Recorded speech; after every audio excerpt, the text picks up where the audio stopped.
제가 좋아하는 형님 한 분과 요즘에 국장 이야기를 하던 중이었습니다. 근데 갑자기 나이트 이야기를 하시는 겁니다.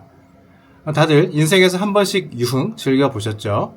학교 앞 락카페나 홍대 강남역 나이트, 그 다음에 청담동의 줄리아나, 그리고 조금 더 늦은 나이에 가물을 즐기셨다면 아마 역삼동의 돈텔마마? 50대들의 대화다 보니까 아마 옛 청춘이라 가지고 그 시절에 아마 나이트 무대를 상상하시면 될 것 같습니다. 하시는 말이요. 있잖아, 그런 나이트는 말이야, 반드시 언제든 튈 수 있도록 출입문 근처에서 춤을 춰야 돼.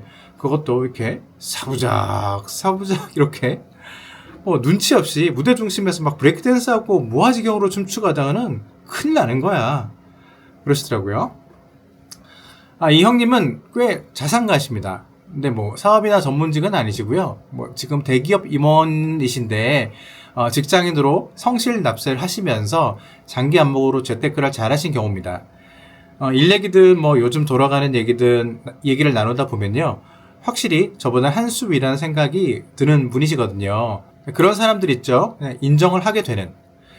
그래서 저는 이분의 이야기는 늘 경청을 하게 되는데요. 특히 돈 버는 이야기는 귀를 쫑긋합니다. 뭐라도 하나 건질 게 있으니까요.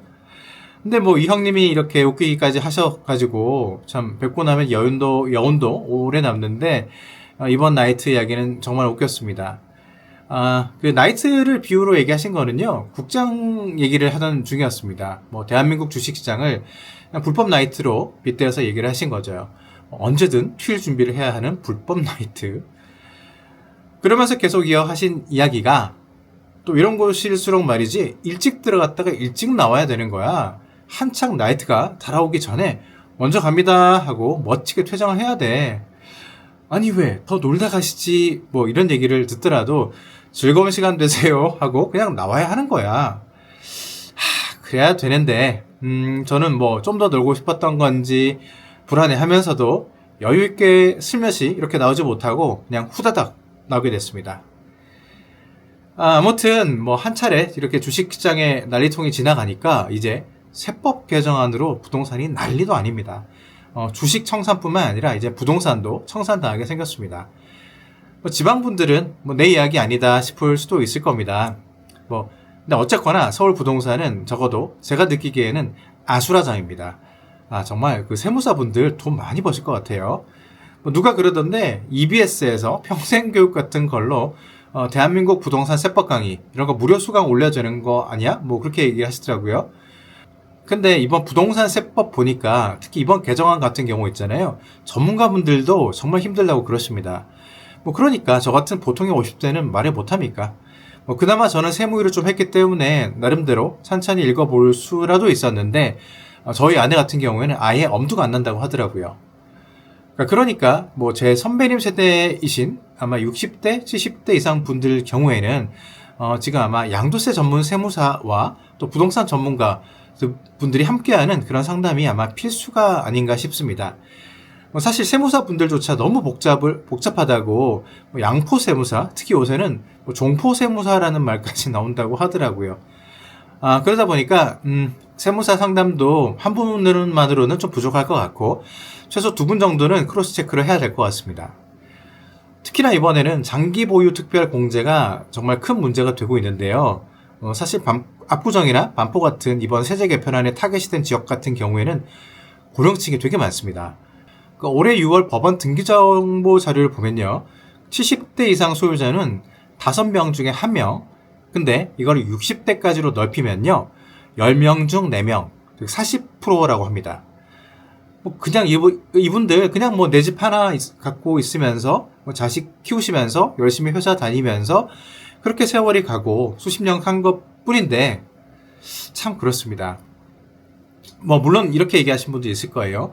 그래도 그 집 팔면 그 돈이 얼마야? 집값이 그동안 대체 얼마나 오른 거야? 하실 수도 있을 겁니다. 저도 예전에 그랬습니다. 제가 신혼 초에 이런 비슷한 기사가 있었거든요. 근데 당시에 와이프랑 둘이서 그런 대화를 했던 기억이 납니다. 아니 우리보다 낫네. 뭐가 걱정이야. 그 집 팔면 되잖아. 그렇게 했었거든요.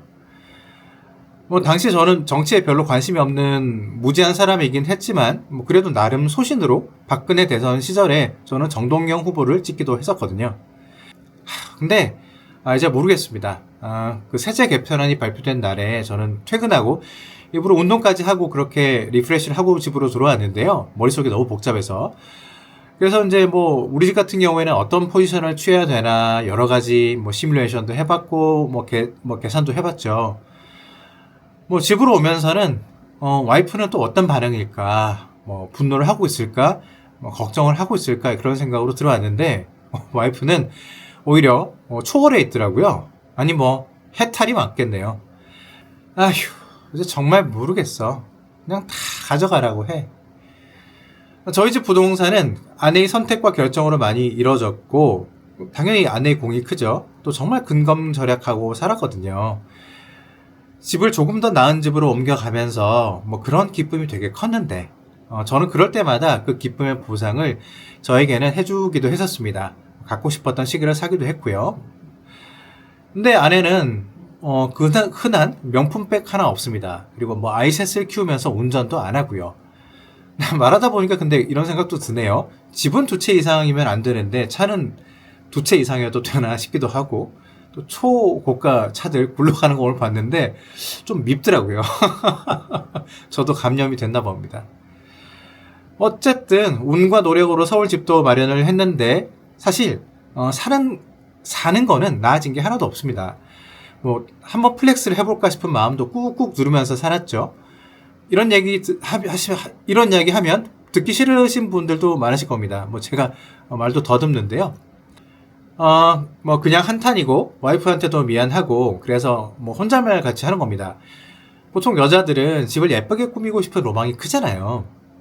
뭐 근데 저희는 리모델링은커녕 가구도 저희 집은 결혼할 때 소파 한번 사봤거든요. 근데 그 이후에는 뭐 지인들 쓰던 소파를 얻어가지고 쓴 게 2번이고요.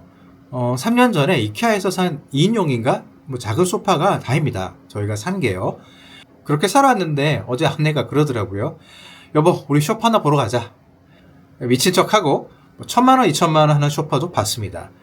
뭐 다 가져갈 거 그 전에 한번 써보기나 하자. 아마 그런 심산이었나 봅니다. 물론 저는 비싸도 그 가격인 줄은 몰랐습니다. 쿠팡에서 살 생각도 하고 있었거든요. 근데 가구점 주인분이 가격을 듣고 제 얼굴빛이 흑빛으로 변하는 거를 계속 보시면서 그 이후로는 저에게 절대 눈을 마주치지 않고 아내하고만 이야기를 하더라고요. 네, 뭐 인생 별거 있나 싶습니다. 그냥 뭐 흘러가는 대로 사는 거라고 그렇게 생각을 하고 있습니다. 적어도 지금은요. 그렇게 가구 보고 먹는 것도 잘 먹어야 되는 거냐? 뭐 그래서 그냥 인근 뭐 좋은 데를 검색을 해서 즉석으로 검색을 해서 평소에 다이어트 때문에 거의 안 먹는 비빔국수랑 돈가스 세트를 먹고 아주 행복해 했습니다. 네. 진짜 해보니까 행복한 것 같더라고요. 왜 이렇게 열심히 다이어트하고 돈 아꼈나 싶은 생각이 들 정도로. 회사 선배 중에 요즘 정부의 타겟이 되는 소비 초고가 주택에 오랫동안 사신 선배분이 계십니다. 근데 참 세제 개편안이 나오기 전부터 뉴스가 많이 떴잖아요. 그래서 걱정을 되게 많이 하셨습니다. 근데 사실 저도 걱정을 했거든요. 근데 막상 개편안이 발표가 되고 나니까 그 선배님이 이상 증세를 보이고 계십니다. 평소에 굉장히 점잖으시고 말수도 별로 없으신 분인데 자꾸 혼잣말을 하시고요. 혼자 흥얼흥얼 콧노래도 부르시는 것 같고요. 저랑 비슷하게 뭔가 정신을 놓으신 게 아닌가 싶으신, 요새 다 그런 마음일 거예요, 진짜 다 그럴 것 같아요. 그냥 내 손을 떠났다. 사실 뭐 우리가 할 수 있는 게 없잖아요. 뭐 동학혁명 이런 걸 할 수도 없고. 나도 그냥 이제 모르겠다. 될 대로 되라. 다 그런 마음인 것 같아요, 요새. 뭐 정부 정책을 옹호하시는 입장도 있으실 거고, 뭐 또 왜 수많은 관례 중에서 5단만을 기막히게 집어내는가, 이렇게 또 극도의 스트레스를 받는 입장도 아마 있으실 겁니다. 절이 싫으면 중이 떠나라는 말도 있는데, 뭐 어쨌거나 지금 대한민국에서 세금 내는 사람이 50% 정도밖에 안 되는데 그 중에서도 가장 큰 세금이 뭐가 있겠습니까? 부동산 세수가 가장 클 텐데요. 정부 입장 뭐 이해도 됩니다만은, 이렇게 되면은 세금 납부의 찐 상위 납부자로 기여하고 계신 분들이 궁핍한 매수자들을 위해서 셀러 파이낸싱이라는 좋은 일 한번 하고 이참에 대한민국 자산도 한번 정리하고 그렇게 홀연히 이 절을 떠날까봐 참 심히 걱정도 됩니다. 어찌합니까? 어떻게 할까요? 감히 내 집을 사랑합니다. 어디에 있나요? 제 얘기 정말 들리시나요? 그럼 피 흘리는 가엾은 내 집을 알고 계시나요? 용서해 주세요. 벌하신다면 저 받을게요. 허나 내 집만은 제게 내 집 하나만